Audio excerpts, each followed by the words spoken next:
Hello, જય માતાજી. કેમ છો બધા? આજે આપણે રગડા પાણીપુરી બનાવીએ છીએ. તેને માટે મેં અહીંયા 1 વાટકી વટાણા લીધા છે. તેને આપણે પાણીમાં ધોઈ અને બધું પાણી નિતારી લઈશું.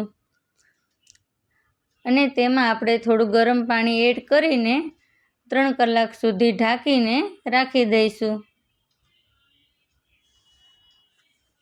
અહીંયા કુકરમાં બટેટા બાફવા માટે મૂક્યા છે.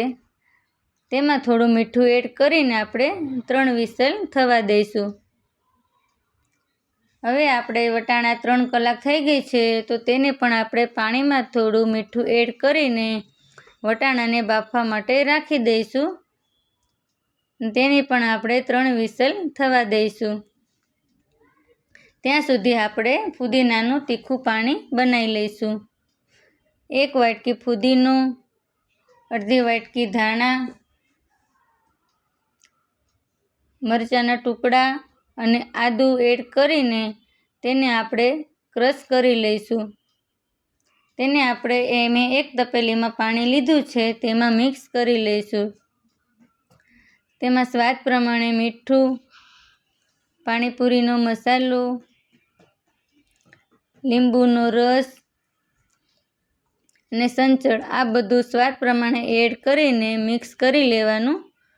અને આપણે તેને હવે ઠંડુ થવા માટે ફ્રીજમાં રાખી દઈશું. અહીંયા રગડો બનાવવા માટે મેં 1 ચમચી તેલ ગરમ મૂક્યું છે.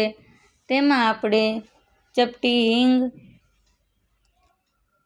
કડી પત્તો, આદુ મરચાંની પેસ્ટ, હળદર અને લાલ મરચું એડ કરીને બધું મિક્સ કરી લઈશું. અને તેમાં આપણે બાફેલા વટાણાને એડ કરી લઈશું.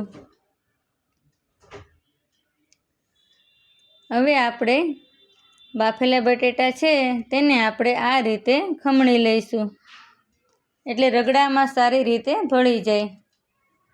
હવે ખમણાયેલ બટેટાને આપણે રગડામાં મિક્સ કરી લેવાના છે. અને તેમાં આપણે ફુદીનાનું તીખું પાણી છે તે 2 વાટકી એડ કરી લઈશું, એટલે વટાણાનો ટેસ્ટ સારો એવો આવે છે.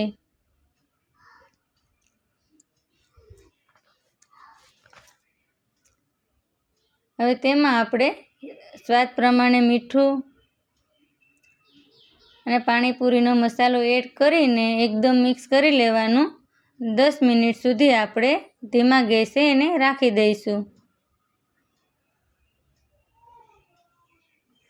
હવે આપણો રગડો સરસ એવો થઈ ગયો છે.